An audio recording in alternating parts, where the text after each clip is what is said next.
Match day 17 in the Premier League, and you can tell it is nearly Christmas as Mohamed Kudus and Lucas Paqueta gifted us a world-class performance as West Ham beat Wolverhampton Wanderers 3-0 at the London Stadium, and it's all smiles again. This time last week, I sat right in this seat and I was speaking about a 5-0 defeat at Fulham. We was all down in the dumps. We didn't know what to expect. We didn't know what the week was going to bring us, and it brought us two good wins, good performances, and it's just what we needed. Win over Freiburg to win the Europa League group stage, and then a great performance at home against Wolves yesterday, and it's all smiles again. Look, before I get into it, as always, give this video a thumbs up, a like. It really helps out the channel, and subscribe as well if you haven't already. So let's get into it. Match day 17, West Ham versus Wolves at the London Stadium. After last week's disaster at Fulham, we needed a good performance in the Premier League, and we got it.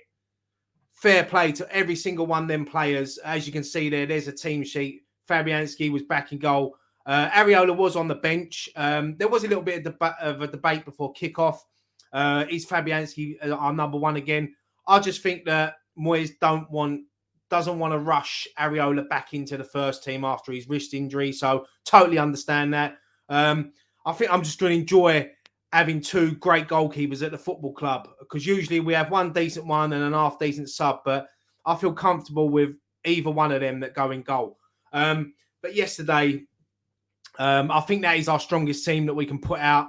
I think Antonio is really going to struggle. I think that, especially that forward three of Paqueta, Kudus and Bowen are starting to click. They're finding that bit of form.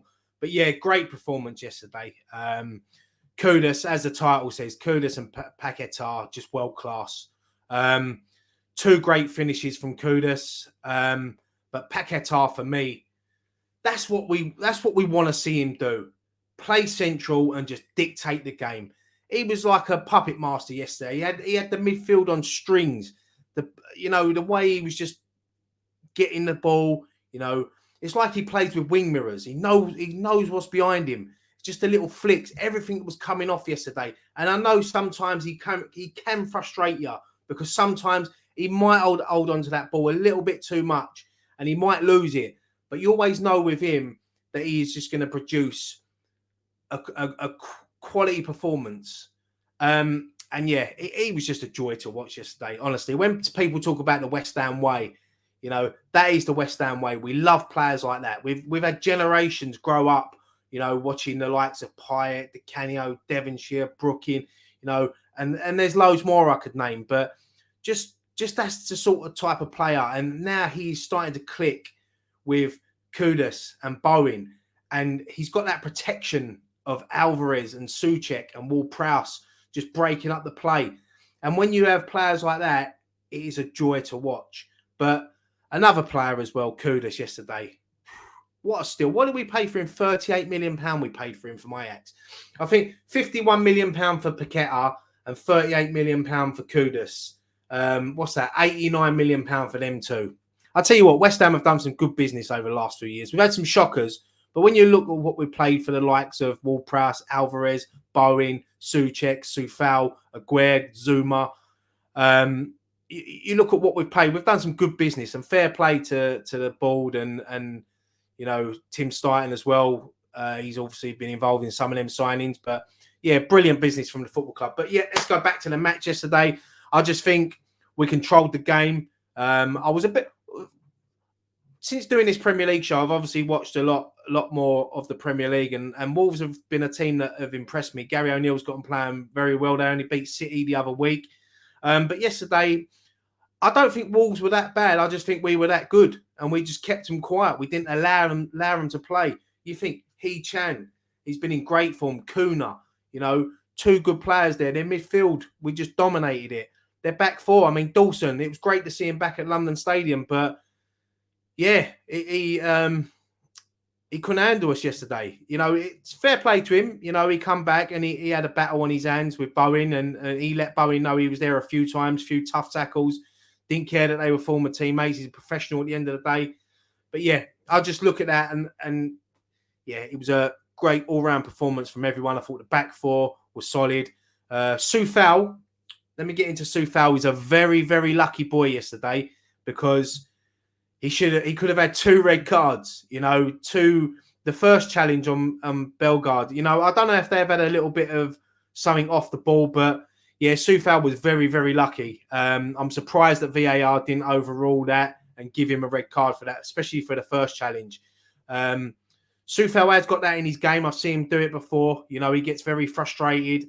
But yeah, he was a very, very lucky boy yesterday. And hopefully we don't see that from Soufal. I love his passion, love his commitment, but things like that are just not good on a football pitch. And as I said, very lucky. But Zuma and Aguerd, one of Aguerd's better games yesterday. Thought he looked very comfortable on the ball, solid. Zuma, another great performance. Emerson, once again, honestly, gets better every week. I'm really, really enjoying watching Emerson play football. I love the way he gets forward, and it's his defence as well. It's what we've been lacking. We had a similar sort of player in Masuaku that was good going forward, but wasn't great getting back. We've been looking to replace Creswell for a long time now, and Emerson has just been great since he joined the football club, and he's just getting better and better. And his link-up play down the left, especially with Paqueta, is a joy, and he don't mind getting forward, and he doesn't mind putting the tackles in. Great to see Alvarez back in the team. We missed him against Fulham last week. Just does the basic things, just does the simple things. Sits there, breaks up play, gives the ball to the players like Bowen, Kudus, and Paqueta. Bit like Souček as well. Souček played a little bit deeper yesterday. I think that role suits him. I like him when he gets forward, but I also like him when he sits back a little bit because he's good at that as well. He can break up the play. Ward-Prowse, another good performance from him. I thought his all-round game was good yesterday. Unlucky with he's desperate for that free kick. He's desperate to equal David Beckham's record of the most free kicks scored in the Premier League, and I'm sure it will come. But at the moment, he's getting frustrated with that. But apart from that, I think he's a threat with his corners, his set plays, the way he doesn't glide the ball, he pings the ball, across the field, and that's something that we have been lacking for a long time at this football club. But yeah, I think the forward three, I think 2 good goals, great goal from Kudus yesterday. Bit similar to the goal he scored against Crystal Palace the other week. Wolves had a corner, and within 17 seconds, it was in the back of their net. Paqueta, great ball from in his own half. Kudus on his left foot, banged it past the goalkeeper, Bentley. I had to look him up because I'm sure I was thinking to myself, is that the goalkeeper that used to play for Southend that we used to rave about years ago, and most West Ham fans wanted to sign him? It was. He seems like he's been around a long time, Bentley. I think he's actually a West Ham fan, so I know he's from Basildon. So yeah, but yeah, great finish. Once again, 2-0. Kudus, another great finish. Great ball from Paqueta again. 1-on-1 with Dawson. Dawson wasn't catching him. Kudus with a great finish and 2 great celebrations in front of the Wolves fans. I don't think you want to be doing that sort of celebration in a London derby because I think you'll get a few things chucked at you and a few more things said. I think the Wolves fans took that quite well, to be honest. But yeah, second half, we just controlled it. They did have a goal ruled out for offside. 2-1, Wolves got back into it. But lucky enough, I know it took a long time. But look, it's the correct decision. People were saying that, oh, yeah, look, you shouldn't forget VAR, just let the goal stand. Look, if they would have got that goal back, and they would have ended up winning that game 3-2, everyone would have been moaning, saying, oh, it was offside. So look, they got to the right decision. It took a bit longer than expected, but lucky enough for us, it went our way, 2-0. And then Bowen deserved the goal yesterday because in the first half, he could have wrapped up the game in the first half and made it 3-0, but he hit the post. And you knew that if he gets another chance, Bowen's going to finish it, and he did. Once again, Paqueta, great through ball. Bowen, great finish. Goalkeeper, no chance. Game over, 3 points. And that moved us up to 7th in the league. Obviously, the late kick-off, United got a point, so we dropped back down. But yeah, great win. And, a week, this is what I'm saying about football, is that especially this time of year, after a heavy defeat, the fixtures come thick and fast. And 2 great performances, great wins this week. And look, the Fulham result is in the back of our minds now. We move on. It's happened. I think even though we played well against Freiburg, I think the performance yesterday was a lot better against, no disrespect to Freiburg, but I think Wolves, better team. So it was a great performance, great win. And it was just a joy to sit there and watch 2. I'm going to pick out Paqueta and Kudus. I know that others played well yesterday, but them 2 just run the show. And it's a joy to watch. It's a privilege to have them play for West Ham.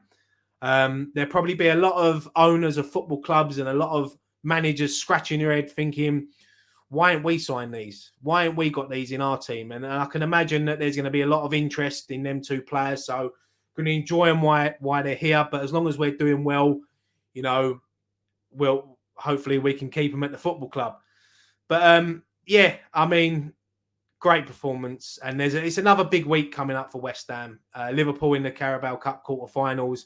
And then obviously Man United on Saturday, the early kickoff before Christmas. So yeah, it's a massive win, massive week coming up from West Ham. And I've got to I know Kudus scored 2 great goals yesterday, but Paqueta, man of the match for me. Great performance. Even the subs that come on, especially 4-0 was coming on for Alvarez. I was thinking to myself, why is he bringing off Alvarez this early, like 70th minute? But I think maybe we might see him in the Carabao Cup. Obviously, Kudus and Paqueta come off as well for Ings and Mubama. So game was over. So the substitutions made sense. So yeah, everyone's happy. Happy Hammers. 2 wins in a week and we're all happy again. But look, as you know, that was the weekend show. So I do a quick roundup of the Premier League results. So let's quickly go through that. Starting off, let's get rid of that. So let's starting off with Friday night. See Tottenham travel to Nottingham Forest. 2-0 win. Richarlison on the score sheet again, finding a little bit of form. Kulusevski scored to round it off. Great win on the road. Steve Cooper under a little bit of pressure again. Another home defeat. But, that is the Premier League, unfortunately. 1 week, you're everyone's favourite. And the next, after a defeat, the chairman's looking to get rid of you again. But moving on to Saturday's action, Bournemouth versus Luton. As we know, this game was abandoned. Tom Lockyer, unfortunately, collapsed on the pitch, had a cardiac arrest. Sad scenes. We know that it has happened before. He collapsed in the playoff final. This game was 1-1 at the time. Adi Bayu did put Luton ahead. Solanke equalised. And then literally 2 minutes after that was when Tom Lockyer collapsed. And the referee made the right decision to call this game off. I think, fair play to all the staff, the medics, the fans at the ground, both sets of fans.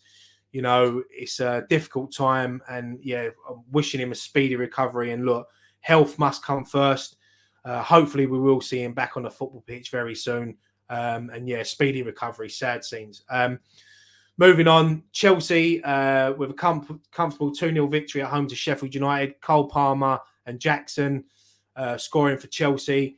Much needed victory for Chelsea. It's not been great for them this season, but comfortable win at home to Sheffield United. Next up, Man City versus Crystal Palace. In this game, Man City looked like they were cruising. Jack Grealish put them 1-0 up. Rico Lewis 2-0 up after 54 minutes. And then you're just going to think City will go on and get a third, maybe a fourth. Comfortable set. But Palace always seem to do well at the Etihad. And they got back into the game. Mateta, with bringing it back to 2-1. And then in the 95th minute, Crystal Palace get a penalty. Elise scores it.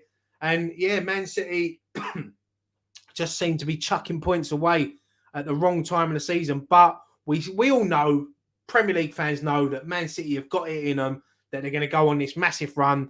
But Arsenal and Aston Villa now are picking up the points when City are dropping points. So, surprise result there, and fair play to Palace for getting back into the game.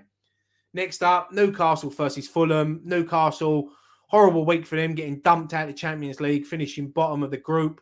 So yeah, they needed to get back to winning ways, and yeah, they beat the team that beat us 5-0 last week. 3-0 comfortable victory. Lewis Miley, the 17-year-old, gets his first goal for Newcastle. What a moment for him. A moment that he'll never forget. Whatever happens in his career, looks like he's going to have a good career in the game, but whatever happens, he'll never forget that moment. And yeah, 17 years old, mad. Almiron and Dan Burn completed the goal scoring, and Newcastle, as I said, with a comfortable 3-0 victory.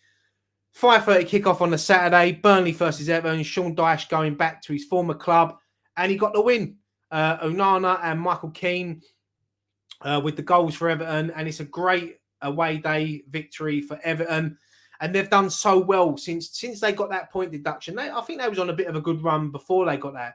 But when you look at it, if they would have had them 10 points, they would have been right up there in the mix. So they've done so well to pull themselves away from the relegation zone, and fair play to them. They're playing good. They're doing well. They're on a good run of form. And that's what happens in the Premier League. You get 1, 2, 3 wins and you just get up there.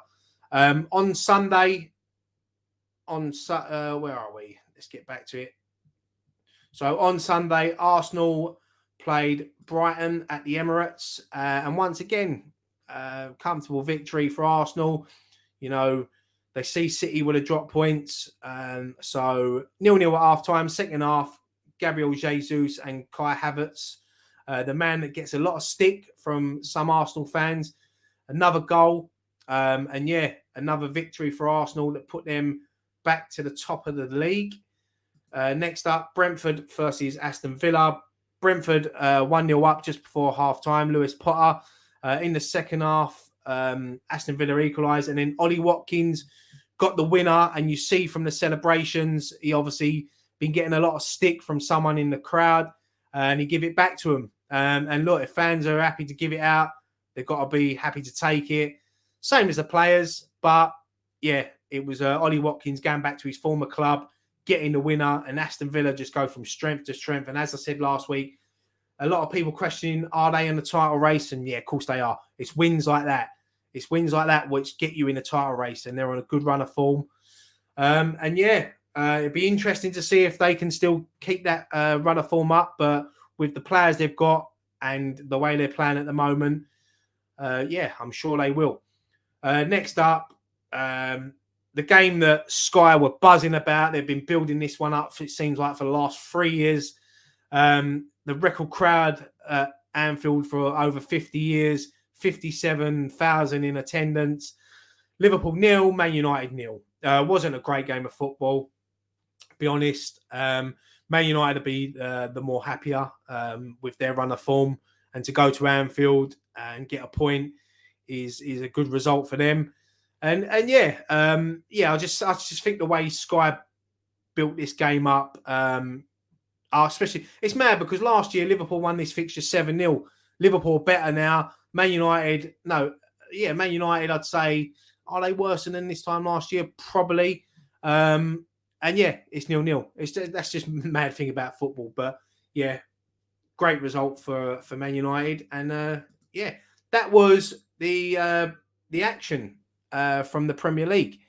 It was good weekend of football. As I said, you know, that's what the Premier League's about. You know, you enjoy these games. It's every game gives you something. So let's have a quick look at the Premier League table. As you can see there, as I said, Arsenal are top on 39, closely followed by Liverpool. As you see, West Ham now up to 8th. We did go up to 7th, but Man United's point knocked us back down. And as you can see there, Chelsea up to 10th. Bottom 3, Luton, Burnley and Sheffield United. As always, let's have a look at the stats. You can see there, Haaland still top with 14 goals. Mo Salah and Jarrod Bowen. Bowen's, look at that, double figures for Bowen. Great season for him so far.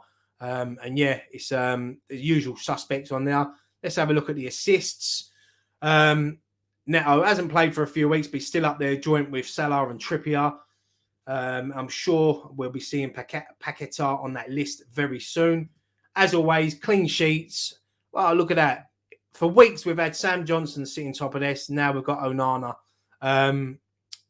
Same as Pickford on 6 clean sheets. And then Becker, Sam Johnson, Leno, Nick Pope. And yeah, you can see there. Let's have a look. There are some fixtures coming up. As is Christmas, the fixtures come thick and fast. On Thursday, Crystal Palace versus Brighton. That'll be a feisty game as there is rivalry between them two. And on Friday night football, Aston Villa could go top of the Premier League if they beat Sheffield United. As there's Saturday, West Ham take on Man United in the early kickoff. Some good games of football to look forward to. Liverpool versus Arsenal, the 5:30 game. That should be an entertaining, good game. And then, yeah, to complete on Christmas Eve, Chelsea travel to Wolves. I would say Chelsea fans could do without that, but I'm sure there'll be a lot looking forward to getting out of the house on Christmas Eve because of all the chaos of Christmas. But yeah, that is that was match day 17 in the Premier League. And yeah, great weekend of football. As I said, West Ham back to winning ways, 2 good performances. And yeah, big week for West Ham. Liverpool in the Carabao Cup quarter-final. Chance to get one step closer to Wembley. And then, yeah, we've got Man United on Saturday, early kickoff, and then obviously Arsenal just after Christmas on the 28th. So, yeah, that was match day 17. Kudus and Paqueta put on a world-class performance to get all 3 points for West Ham. West Ham are back to winning ways. We're all smiling again. As always, subscribe to the channel, give this video a like and a thumbs up. It helps out the channel. And I'll leave that there. I'm Ryan Archer from West Ham Fan TV. West Ham are back to winning ways. Come on, you Irons.